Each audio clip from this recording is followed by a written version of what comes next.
आज बड़ा भैरव जी का कृपा वाला दिन है, शनिवार। क्या है? शनिवार है। क्या वार है महाराज? शनिवार गुरुदेव। सूर्य देव की पत्नी हुई उषा देवी। क्या नाम हुआ? उषा देवी। सूर्य देव। अभी पुराने जमाने की बात है, जब इसमें भी कोई पुरानी माताएं ऐसी बैठी होगी जिनको पति को दिखाया नहीं, माँ बाप नहीं तय कर दिया। ऐसे कोई माएं बैठी होगी, माता जी, ओ माता जी, आपको पति दिखाया कि माँ बाप तय किए? आपने अलग से मीटिंग किया? माता जी तो कुछ समझती नहीं है, क्या कान कम सुनता है, कुछ ना कुछ गड़बड़ है। ऐसे एक नंदी को तो हर जगह आगे बैठाते ही हैं शंकर के सामने। अभी माता जी, आप में कौन है जिनको बगैर कोई पूछे माँ बाप ने तय किया, आपने भी मान लिया? ऐसे कौन कौन है? सब ऐसे मान लिया? मैं तो नहीं मानता, सब ढोंगी लोग हो तुम। लेकिन आजकल देखिए महाराज, बच्चे को पहले से ही बच्ची दिखाना, बच्ची को पहले से ही बच्चा दिखाना। अभी उस जमाने में ये सब शादी किए बिना कोई देखे, ये सुखी है कि दुखी है महाराज? और आजकल 5 दिन में 10 दिन में वापस आ जाते हैं कि सुखी है महाराज? हाँ, दुखी। बात बात में झगड़े, बात बात में क्लेश। आजकल मीटिंग पहले कराओ 5 स्टार में, वो भी ले जाओ चंडीगढ़ में, अशोका में, ताज में मीटिंग कराइए। पहले मीटिंग कराएं, फिर सेटिंग कराएं, लास्ट में फिटिंग कराएं, इसलिए कटिंग भी जल्दी हो जाए।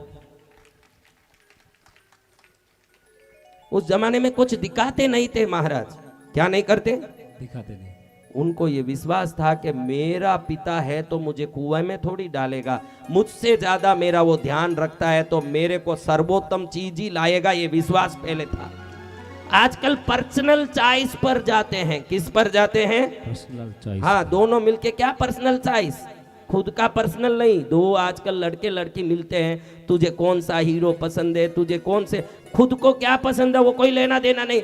तुमको क्या पसंद है? लड़की बोले मुझे सलमान खान पसंद है। अगर उसको सलमान खान पसंद होगा तो फिर तेरा पसंद क्या इस काम का आएगा फिर बाद में?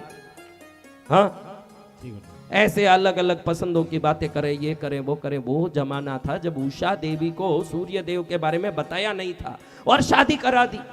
उषा देवी जब घर आई तो देखी कि सूर्य लोक में इतना गर्मी है कि सूर्य देव के शरीर की गर्मी करोड़ों योजन तक जा रहा है। ये देखी कि मैं कैसे उसको सहन करूंगी, मैं तो मेरे पति की पतिव्रता बनने आई हूं, लेकिन कितनी भी बड़ी पतिव्रता उधर जाते ही झुलसती हूं मैं। अब ये झुलसते शरीर को लेके मैं कहां जाऊं महाराज? बड़ी तड़पने लगी। लेकिन आप होते तो क्या करते? बहुत गर्मी, पति के पास जाए, जलने लगे तो क्या करें महाराज? बोलो। हाँ, डाइवर्स नोटिस। क्या करें? नोटिस। हाँ, वो तो सती थी।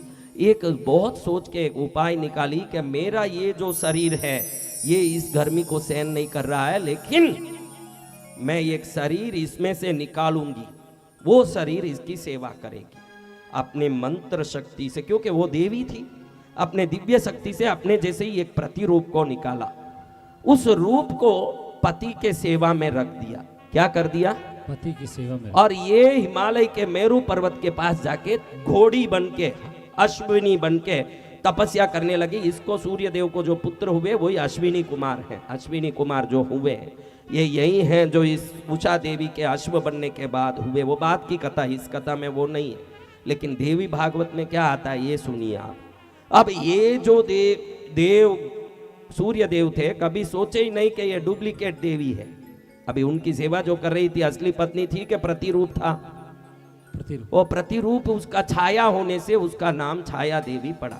ऐसे सूर्य देव की 2 पत्नियां हुई है, उषा देवी और छाया देवी, 2 हुए। अब ये छाया देवी सेवा करने लगी। छाया का रंग क्या है माता जी? काला। हाँ, काला गुरुदेव। तो इसको जो बच्चा हुआ वो काला हुआ, छाया देवी को एकदम काला था। अब देवता कैसे होते हैं बहनों? गोरे। कैसे होते हैं? गोरे गोरे होते होंगे। तो तो देवलोक में ये बच्चा जैसे बड़ा हुआ, ये बच्चा थोड़ा छाया का पुत्र होने से मंद भी था। इसका नाम ही मंद रखा गया। क्या नाम? मंद। मंद भी था, काला भी था, कुरूपी भी था। तो जब भी देवलोक में खेलने जाता, देवता बोलते कि अरे कालिया कहाँ आ गया, चल कुरूपी खट मंद, ऐसे करते। तो इसको बहुत गुस्सा आता, दुखी होकर रोता। एक दिन बहुत झगड़ा हो गया देवलोक के बच्चों में इसके साथ। उन बच्चों ने इसको बहुत छेड़ दिया। ये रोते रोते माँ के पास गया। माँ को बोले, माँ ये बच्चे मुझे बहुत परेशान करते हैं, अब मैं जिंदा नहीं रहूंगा, मुझे मार दो, मुझे नहीं चाहिए। पूरे देवलोक के बच्चे गोरे क्यों, मैं काला क्यों? मैं क्यों काला हुआ हूं? मेरी गलती है मेरे कालास में, मेरी गलती है मैं काला हुआ। सब लोग मुझे डांटते हैं, मुझे कोई रास्ता दिखाओ, मैं बाहर नहीं जाऊंगा।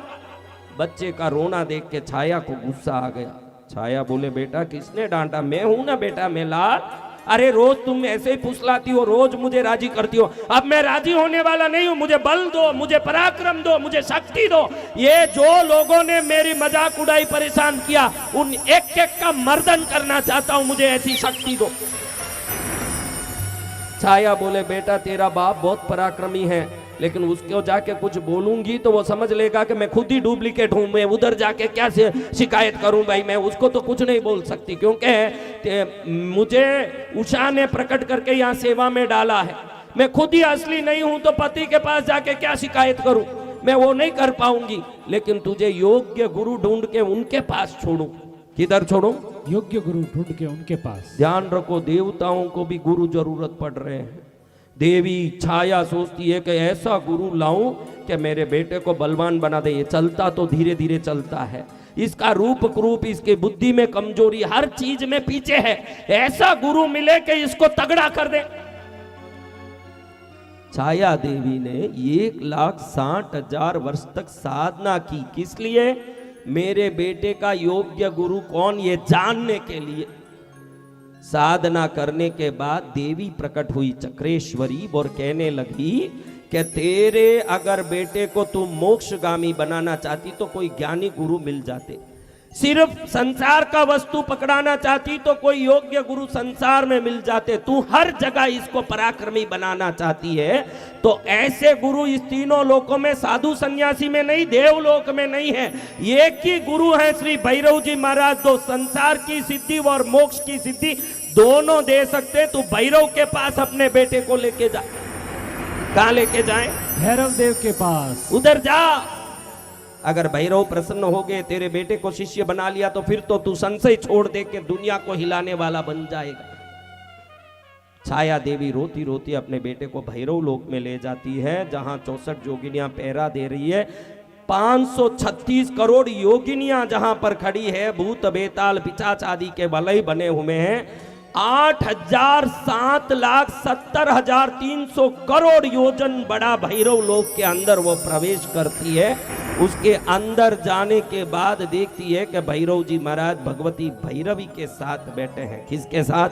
भैरवी के साथ। हाथ जोड़ के कहती है, महाराज बेटे को लाई हूं, बड़ा मंद है, कुरूप है, देवलोक में अपमानित हुआ, मैंने मेरा बाल खोल दिया, जूड़ा खोल दिया, शपथ लिया है कि जब ये बेटा परांगत होगा तभी ये जूड़ा वापस पहनूंगी। मेरा ये जूड़ा खुल गया, महाराज आप ही पहना सकते हो, इस जूड़े को वापस जुड़वा सकते हो, आप कृपा करो, इसके गुरु बनो।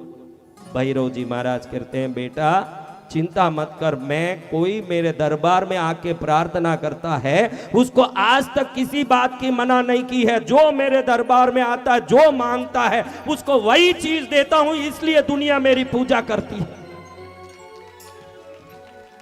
तो चिंता मत कर, मैं इसको बनाऊंगा। जित बैठावे तीतू बैठ जाऊं, जो पैरावे सोही सोही पैरू। तेरा मेरा रिश्ता पुराना, तू बेचने जावे तो बिक जाऊं। गुरु मेरी पूजा गुरु गोविंद, गुरु मेरे पार ब्रह्म गुरु भगवंत। गुरु मेरी पूजा कि गुरु गोविंद, कि गुरु मेरे पार ब्रह्म, गुरु भगवंत, गुरु मेरी पूजा,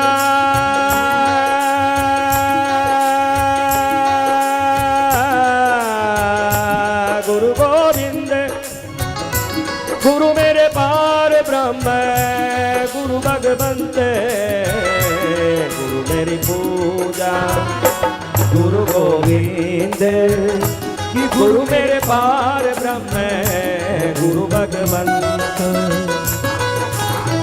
सतगुरु बन के भैरवनाथ उस बच्चे को ज्ञान देने लगे।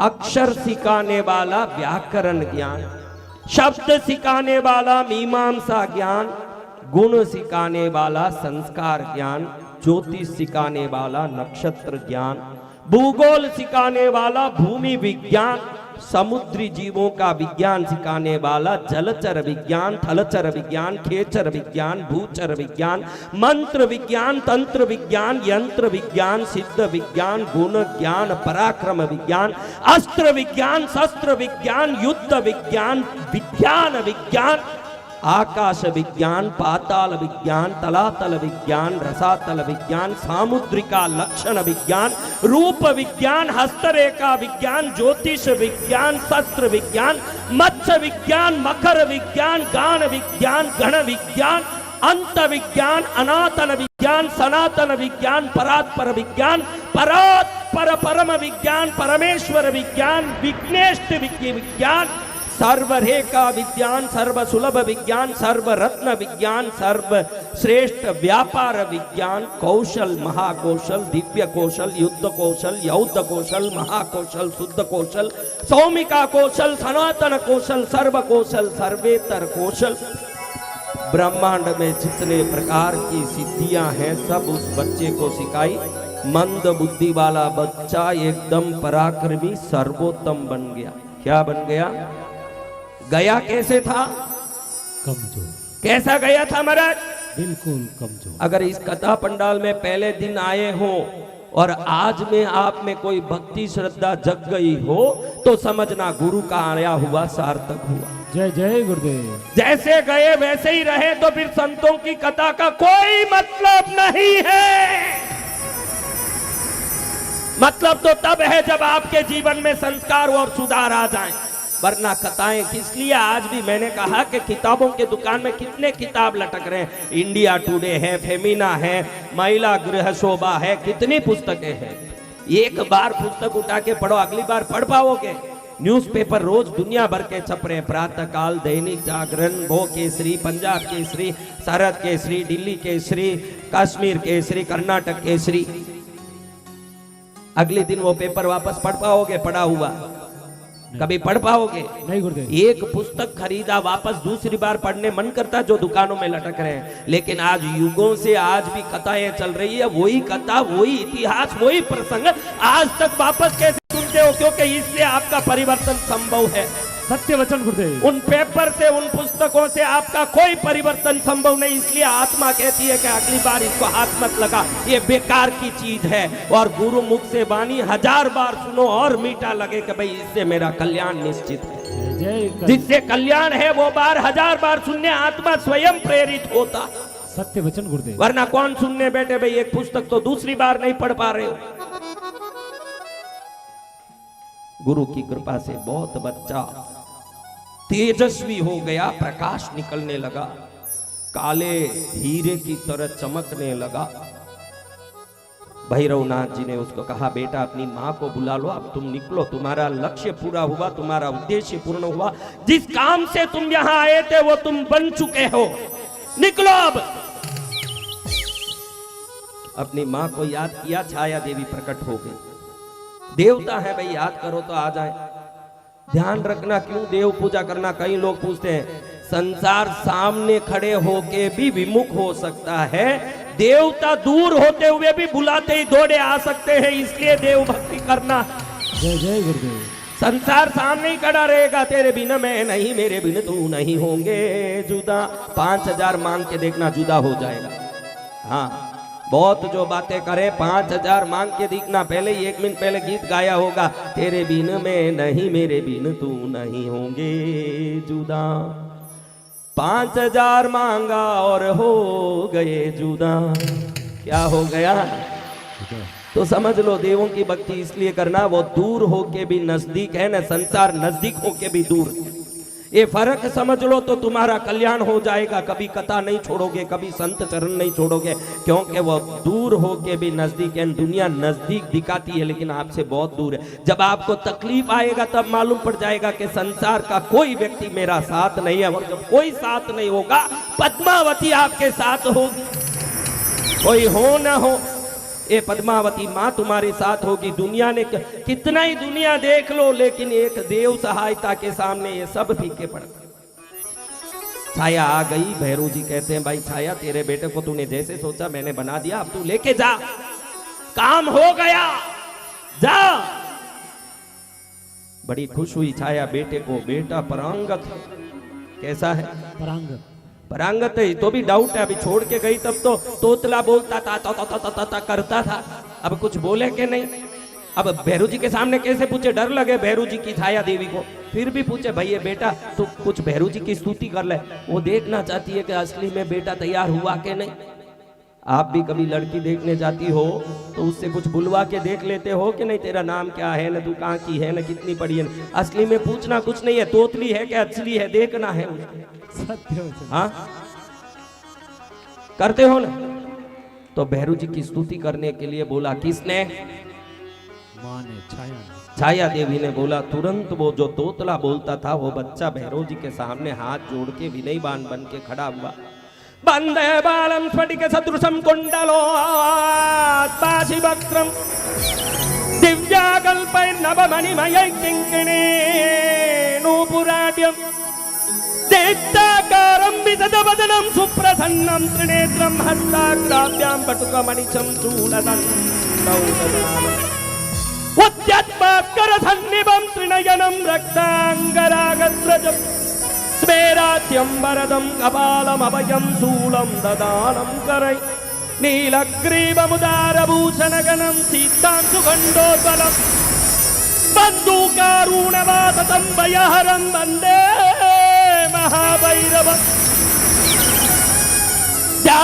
नीलाद्रिकान्तं सतिसकलधरं मुण्डमाला महेशं दिग्वस्त्रं पिङ्गकेशं डमरुमतक्षुणीं खड्गशूलाभयानि नागं घण्टां कपालकरसरसिरुहै बिभ्रतीं भीमदंष्टं सर्पाकल्पं त्रिनेत्रं मणिमयविलसत् किङ्किणीनूपुराढ्यं पीतवर्णं चतुर्बाहुं त्रिनेत्रं पीतवाससम् अक्षयस्वर्णमाणिक्यं तडित्पूरितपात्रकम् अभिलषितं महाशूलं तोमरं चामरद्वयं सर्वाभरणसम्पन्नं मुक्ताहारोपशोभितं मदोन्मत्तं सुखासीनं भक्तानां च वरप्रदं सन्ततं चिन्तयेत् वश्यं भैरवं सर्वसिद्धिदं पारिजातद्रुमकान्तारस्थिते माणिक्यमण्डपे सिंहासनगतं ध्यायेत् भैरवं स्वर्णदायकं गाङ्गेयपात्रं डमरुं त्रिशूलं वरं करैः सन्दधतं त्रिनेत्रं देव्यायुधं तप्तसुवर्णवर्णं स्वर्णाकृतिं भैरवमाश्रयामि। ओम ऐं ह्रीं श्रीं ऐं श्रीं आपदुद्धारणाय राम ह्रीं रूमजामलबद्धाय लोकेश्वराय स्वर्णाकर्षण भैरवाय मम दारिद्र्यविद्वेषणाय महाभैरवाय नमः। बच्चे की वाणी सुन के छाया प्रसन्न हुई कि जो तोतला बोलता था विद्वान जैसे मंत्रों बोल रहा, स्तुति बोल रहा। धन्य हो गए भैरवनाथ, धन्य हो गए। चलो बेटा अब अपने सूर्यमंडल लोक में चलें। माँ तूने मुझे बचपन में सिखाया था कि रोगी के पास, गुरु के पास और मंदिर में कभी खाली हाथ नहीं जाना। इतने वर्षों से ये ज्ञान लिया, मुझे थोड़ा गुरु दक्षिणा देने दो। क्या देना है? गुरु दक्षिणा। कर ले बेटा, गुरु दक्षिणा दे, तुझे जो देना दे के आ बेटा। भैरव जी के चरण में झुक के बच्चा बोलता है, गुरुदेव मुझे दक्षिणा देना है, स्वीकार कीजिए। दे बेटा, तेरी जो इच्छा है। मेरे पास क्या नहीं है जो तू देगा, फिर भी तेरी इच्छा है, तू जो करना कर। बच्चे ने भैरव सिंहासन पर रखे हुए खड्ग तलवार उठाया, उसी समय अपना गर्दन काट के अपने को ही भैरव जी के चरण में दक्षिणा के रूप में बेटा तुझे क्या प्राण गंवाने के लिए मैं यहाँ लाई थी? तुझे विद्वान बनाने लाई थी बेटा। अब मेरे ये जूड़े को कौन बांधेगा? मैं सदा जूड़ा खुला रख के फिरूंगी। अब अरे तू विद्वान बनेगा ये सोच के यहाँ छोड़ी, तू प्राण घुमा के क्या गुरु दक्षिणा दिया रे। हीरा पन्ना दे देता, सोना चांदी दे देता, मानक मोती दे देता मेरे बेटे, ये अपने को घुमा के क्या गुरु दक्षिणा दिया मेरा लाल। तू एक मेरा बेटा तू चले गया, अब मैं किसको बेटा बुलाऊंगी रे मेरे बच्चे।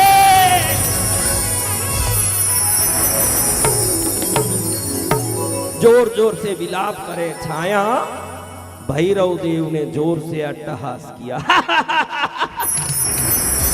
अपना हाथ उठाया, नीचे देखो तो उस बच्चे के दड़ अलग पड़ा है न सिर अलग पड़ा है। भैरव देव ने जैसे ही हाथ उठाया, हाथ से रोशनी निकलने लगी। रोशनी दड़ और सिर पर पहुंचते ही दड़ और सिर एक हो गया, प्राण पुनः प्रकट हो गया, बच्चा जीवित होकर के खड़ा। जीवित बच्चे को देख के भैरव जी हंसते हंसते कहने लगे, बालक मेरे सामने मुर्दे भी जगते हैं, कोई यहाँ आके मर नहीं सकता। मरे हुओं को प्राण देता हूं, भय रहित करता हूं, इसलिए मुझे भैरव कहता है दुनिया। आज तूने अपना प्राण दे के मुझे प्रसन्न कर दिया। कोई गुरु दक्षिणा में आज तक सोना दिया, चांदी दिया, पैसा दिया, केला दिया, फल दिया, वस्तु दी, रोटी दी, खाना दिया। आज तूने खुद को दे के सर्वोत्तम गुरु दक्षिणा दी। चल बेटा, इस गगन में 8 ग्रह घूम रहे हैं, आज तू 9वां ग्रह बनेगा। मैं समाज चराचर ब्रह्मांड को चलाने वाला भैरव वरदान देता हूं, आज से 9 ग्रहों में तू एक होगा। तेरा नाम शनि के नाम से जाना जाएगा। पूरी दुनिया तुझे देख के डरेगी, तू शनीश्वर नाम रखता। पूरी दुनिया ने तुझे मंद बुद्धि बुलाया, मंद बोला। मैं भैरव आज तुझे नाम देता हूं, आज से तू शनि नाम से बुलाया जाएगा। तेरी माँ की इच्छा थी कि देवलोक के देवता मजाक उड़ाते हैं तेरी, और तुझ में पराक्रम चाहिए। मैं ऐसा पराक्रम तुझे दे रहा हूं, तू अगर चले जाए तो वैकुंठ में विष्णु भी डर के भागेगा कि शनि आ गया है। ब्रह्मलोक में ब्रह्मा भी डर के भागेगा कि शनि आ गया। शनि की कोप से कोई नहीं बच पाएगा, मात्र वो बचेगा जो भैरव का भक्त है। हे शनि, तुझे मैं आदेश देता हूं कि तू जब 7.5 साल के लिए किसी को पकड़ेगा, अगर वो मेरा भक्त हो तो उसको कभी तू परेशान नहीं करना, ये मेरा आदेश है। मैं जो तिल का तेल का दीपक लेता हूं, तू मेरा शिष्य होने से सदा तू भी तिल का तेल का ही दीपक लेगा। दुनिया कहेगी कि भैरव का तिल का दीपक और शनि का तिल का दीपक जलता है, और शनि भैरव का शिष्य बन के सदा कल्याण करेगा। और शनि, जो शनिवार के दिन तेरी इस ग्रह बनने की और पराक्रम की कथा कोई भी सुनेगा, उसको हर विपत्ति से तू मुक्त कर देना। अगर शनिवार के दिन इस कथा को कोई सुनता है, उसको हर प्रकार से तू सुख देना, उसके जीवन में शांति देना। कोई भैरव नाम उच्चारित कर दे, उसका तू कल्याण कर देना, क्योंकि मैं तेरा गुरु हूँ। मेरे भजन करने वाले पर सदा तेरी कृपा बरसती रहे, ये करना। आज से तू 9 ग्रहों में एक होगा। आकाश मंडल में शनि के नाम से बुलाया जाएगा। जा देवलोक में जो जो तुझे मजाक उड़ा रहे थे, हर एक को तेरे पराक्रम का दर्शन करा दे। जा, तू आज से भैरव का शिष्य शनि के नाम से बुलाया जाएगा। और जहां भैरव भजन होता है, वहां तेरे सौम्य स्वरूप से सबका मंगल करते रहना शनि। ऐसे श्री भैरव देव के शिष्य शनि को आज हमने शनिवार के दिन श्रवण कर लिया, तो हमारा भी अब जीवन में पराक्रम, बल, वीर्य, शौर्य बढ़ने का दिन आ गया।